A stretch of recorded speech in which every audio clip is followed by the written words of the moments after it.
Ici, des milliers de familles ont renoncé à la voiture, comme Sébastien et Cécile. J'ai toutes mes petites affaires, je mets dans mon sac. C'est parti. Le matin, tous deux partent travailler à bicyclette, ou plutôt sur un deux roues un peu sophistiqué, qu'on appelle un vélo cargo.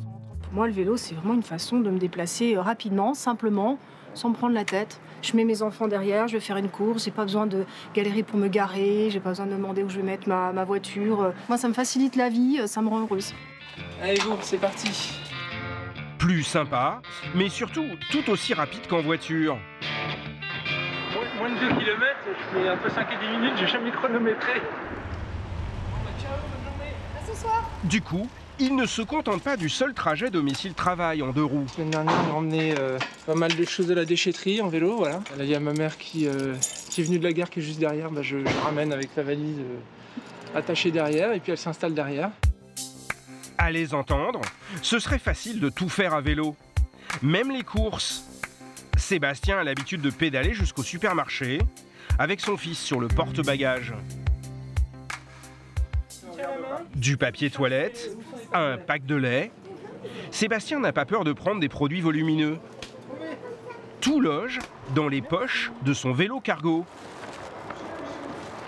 On serre les sangles. Mais les œufs vont se casser là. Hein. On va faire une omelette.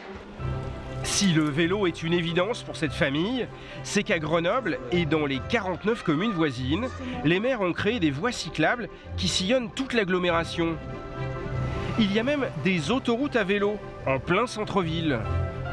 Des rues où les voies centrales sont réservées aux bicyclettes et les voies extérieures aux autobus. À cet endroit, les voitures ne sont pas autorisées à circuler. Cela peut paraître un peu extrême, mais c'est le fruit d'une politique anti-voiture assumée. Le responsable, c'est cet homme qui nous rejoint à bicyclette, le maire de la ville depuis 2014, Éric Piolle. Je m'attendais pas à vous voir arriver en voiture en fait. Non, là c'est effectivement, je pense que maintenant les gens ont perdu l'habitude là quand même.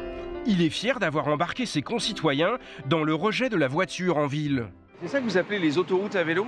Les lignes chrono-vélo, effectivement, c'est 40 km intercommunaux qui permettent ces liaisons rapides aussi à vélo. Vous savez qu'à Grenoble, on est la deuxième ville avec Strasbourg là, pour les déplacements domicile-travail en vélo. Selon lui, dans sa ville, 15% des déplacements du quotidien s'effectuent dorénavant à vélo, alors que la moyenne en France n'est que de 3%. Il y a encore 5 ans, à cet endroit précis, la voiture était reine. Sur ce même boulevard, il y avait 3 files pour les automobilistes. Plus de 10 000 véhicules par jour s'y engouffraient. Éric Piolle est donc en train de révolutionner la vie des Grenoblois.